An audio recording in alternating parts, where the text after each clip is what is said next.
రోజు మీరు అండగా నిలబడ్డారంటే తప్పకుండా చెరుకు ముత్తంరెడ్డి గారు స్వర్గం నుండి చూస్తుంటాడు. ఆయన బిడ్డను మీరు ఆశీర్వదిస్తున్నారు. మీరు అండగా నిలబడ్డారంటే తప్పకుండా ఆయన ఆత్మ ఇవాళ మిత్రులారా, మీకు తెలుసు పెద్దలు ఆనాడు చెరుకు ముత్తంరెడ్డి గారు, ఎన్టీ రామారావు గారు కావచ్చు, నారా చంద్రబాబు నాయుడు గారు కావచ్చు, వైఎస్ రాజశేఖర రెడ్డి గారు కావచ్చు, ఆయనను గుండెల్లో పెట్టి చూసుకొని చెరుకు ముత్తంరెడ్డి గారు దొమ్మాట ముత్తంరెడ్డి అని సమైక్య రాష్ట్రంలో మీ గౌరవాన్ని నిలబెట్టి 23 జిల్లాలలో మీరు ఎక్కడికి వెళ్ళినా మా నాయకుడు ముత్తంరెడ్డి అని తలెత్తుకొని చెప్పుకునే విధంగా నేను అడుగుతున్న ఇక్కడున్న యువకులను 4 సార్లు టీఆర్ఎస్ పార్టీని ఈ ప్రాంతంలో గెలిపిస్తే, రామలింగారెడ్డిని ఎమ్మెల్యే చేస్తే ఏ గ్రామంలో అయినా ఏ ఒక్క దళిత బిడ్డకైనా, గిరిజన బిడ్డకైనా, బీసీల బిడ్డలకైనా డబుల్ బెడ్రూమ్ ఇల్లు ఇచ్చిండ్రా నేను అడుగుతున్నా. ఇల్లు వచ్చిందా? మీ ఊర్లో దళితులకు ఎవరికైనా 3 ఎకరాల వచ్చిందా?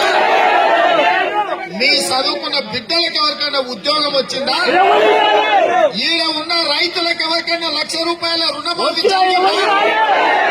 ₹1,00,000 రుణమాఫీ జరగలేదు. కానీ మీ ఊరిని నట్టేట మల్లన్న సాగర్ లో ముంచిన చరిత్ర కేసీఆర్ కాదా? ఆయల్ల మీ భూములు ముంచినప్పుడు, ఆయల్ల మీ గ్రామాలను ముంచినప్పుడు ఎకరాకు ₹3,00,000 ఇస్తా అంటే నేనే వచ్చి ఏటిగడ్డ కిష్టాపూర్ లో 2 రోజులు దీక్ష చేసి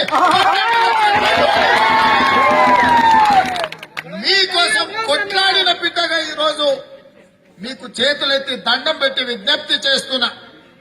ఇవాళ ఈ ఒక్క సీట్ ఓడిపోతే టీఆర్ఎస్ కేసీఆర్ ముఖ్యమంత్రి పదవి ఏం పోదు. కానీ ఒక్క సీట్లో కాంగ్రెస్ పార్టీ గెలిస్తే తెలంగాణలో ఉన్న 4 కోట్ల బిడ్డల ఆత్మగౌరవం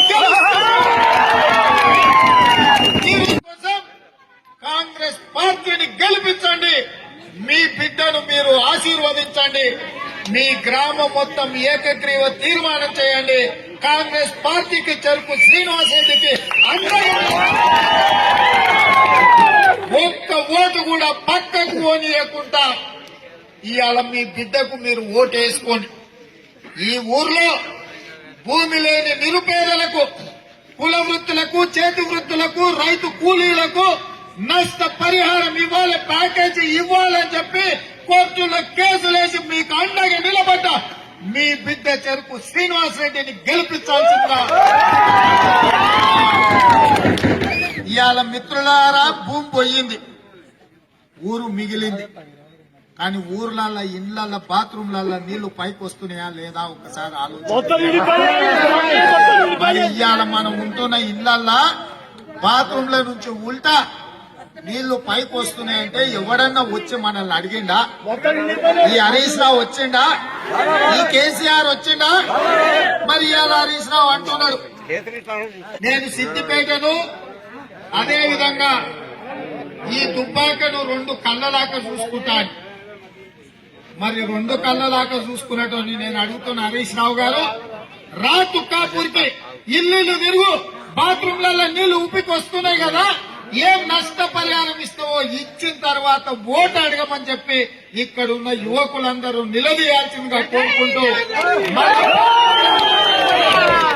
టీఆర్ఎస్ పార్టీ ఇవాళ వాళ్ళ కొడుకు కూడా అన్యాయం చేసిందంటే మీరందరూ ఒక్కసారి ఆలోచన చేయండి. మనమందరం ఇవాళ ఈ దుబ్బాక ప్రజలకు 4 కోట్ల తెలంగాణ ప్రజల తరఫున నిలబడి ఒక ప్రశ్నించే గొంతును, దుబ్బాక అభివృద్ధి చేసే బిడ్డను శాసనసభకు పంపించే అవకాశం వచ్చింది. ఈ అవకాశాన్ని ఉపయోగించుకొని మనల్ని నమ్మించి మోసం చేసిన కల్వకుంట్ల చంద్రశేఖరరావు గారికి గుణపాఠం చెప్పాల్సిన సందర్భం వచ్చింది.